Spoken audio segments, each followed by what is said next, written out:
It wasn't that Qiao and Hao didn't get tired, but knowing she would be in the same class as Lu Jinian gave her a strong drive to carry on.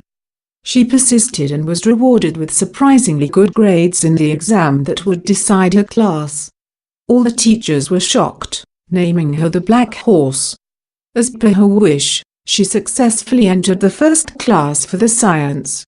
However, she only realized after that Lu Jinian had done badly that exam, entering the third class.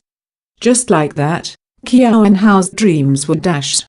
She became classmates with Xiao Jiamu and Qiao Anxiu entered the third class for the arts.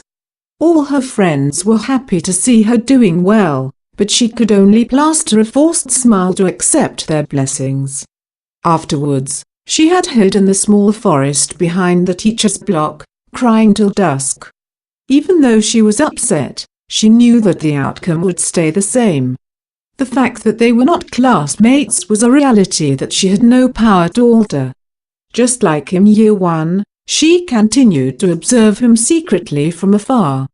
The girls in the third class were vastly different from the girls from the first class. Third-class girls didn't care about their studies, and if they liked someone, they would go all out. Every time Qiao and Hao passed by the third class, she would see Lu Jinian being surrounded by a group of girls who seemed to be trying to get his attention. Even though he would always wear the same cold expression, ignoring their presence, Qiao and Hao couldn't help feeling jealous. Bitterness would often eat at her the whole day, making her moody. Several times, Qiao and Hao saw Lu Jinian talking to a girl after school at either the gate or at the bus stop nearby. She recognized her as his class president, who was involved in multiple communities and school. At that time, Qiao and Hao felt as though a dagger was thrust into her heart. The pain she felt was so unbearable, as though the world was going to collapse. She would try to decipher and analyze their relationship when she was at home.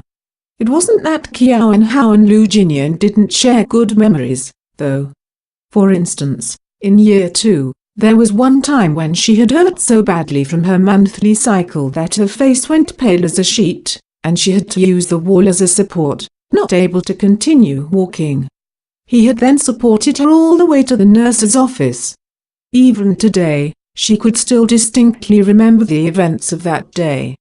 She lay on the bed in the nurse's office and he had sat on the chair next to the window reading a book. They didn't speak at all, but the warmth she felt was enough.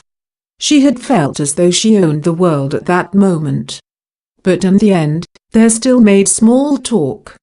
That was because the girl she had seen talking to Lu Jinian several times before coincidentally came into the nurse's office to buy plasters and then came over to initiate a conversation.